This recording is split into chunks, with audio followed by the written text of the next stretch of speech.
Hi, welcome to Go Green Gossip. I'm your host, Jacqueline, and today we have a very special guest, Dr. Arthur Kopelman. Dr. Kopelman has been a professor of science here at FIT since 1981 and is the only SUNY Distinguished Service Professor among FIT's faculty.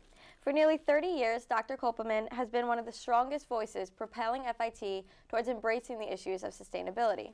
Welcome, Doctor. It's an honor to have you here today. It's an honor to be here. Thank you. You're welcome.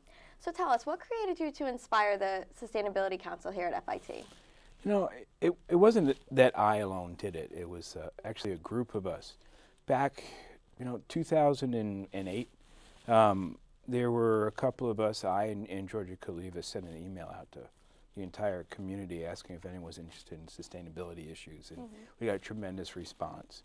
And from that, we went to ultimately meeting.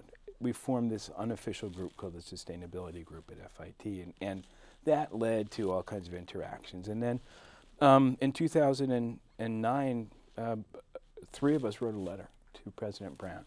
It was Robert Vassilotti and Grażyna Pilatowicz and I, and signed by well over 100 faculty, staff, and administrators, asking to infuse sustainability into everything that we did. And we met with Dr. Brown, Grażyna and Robert and I, and it was in that meeting that we suggested the development of Sustainability Council, and that's how it started. So it was three of us, four of us, and then ultimately well over 100 of us. Wow, that's great. Yeah. So what role does the Sustainability Council play on campus today? Well, the role is to, there are many roles. One is to sort of provide some insight to the president about sustainability issues, also to hear from other folks on campus.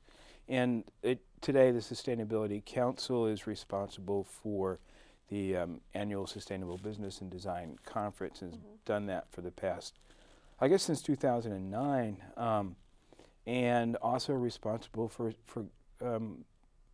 sustainability grants. There are 3 grants a year given out to $5,000 each for projects related to sustainability through a grants application process. And what else? We also run what is Sustainability Awareness Week, and we try and gather information and be a voice for sustainability issues. Wow, that's great. So in your opinion, how can students who are not currently members of the council participate in being green on campus? Yeah, that's a good question. I think there are many ways you can do it. One would be to perhaps join, there's a sustainability club.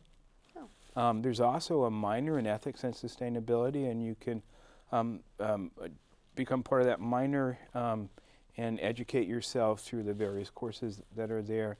You can also come to the Sustainability Conference that we have every year in the spring.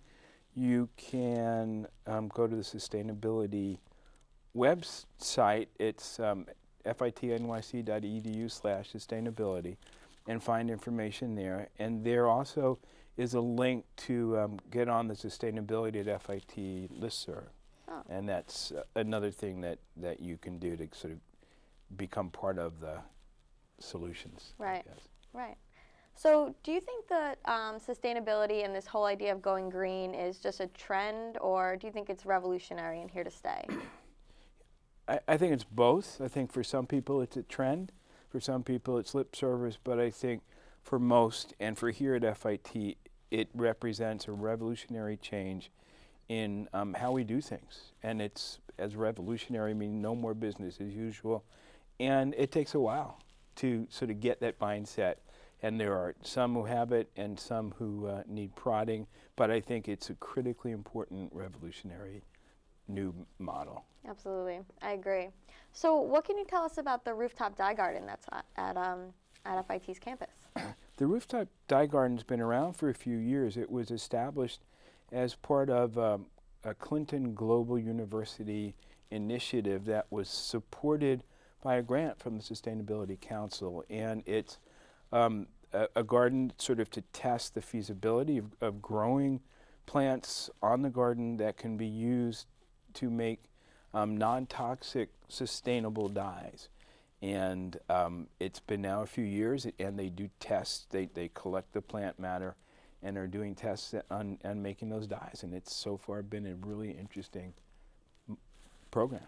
Yeah, that sounds really interesting. And it's nice to be up there with the monarch butterflies and the bees that come down and visit, so it's cool. Yeah, I'm sure. So what's the last thing yet that you would like the FIT community to take away from this interview? The fact that sustainability is here to stay, and that even if it's not being addressed in any way that you think is appropriate, you can always, as an individual, ask for it to be addressed. And speak to your friends and help us move towards this new, incredibly important, necessary model. Great. How does that sound? Sounds great. All right. So where can we go for more information? You can go to, again, that sustainability website at FIT. There are some other organizations that have some really good information, and that would be the World Watch Institute, and their website is worldwatch.org. And I would think to get in contact with that sustainability listserv and ask questions. Okay, great. So do you have any exciting events coming up with the Sustainability Council? There is our annual conference coming up in April 12th. There's right now a contest to design a logo for the conference. Great. The winner gets $1,000. Wow. And the winners over the years the stuff has been spectacular. We plan to try and run some town hall meetings in conjunction with the Sustainability Council and the Faculty Senate Committee on Sustainability for the campus. Wow. That's great. That's exciting. Yeah, it is. Well, that's all the time we have today. Thank you so much for being here, Dr. Kopelman. It was a pleasure. Thank you. It was a pleasure on my part, too. Thank you. And thank you for tuning in. We'll see you next time.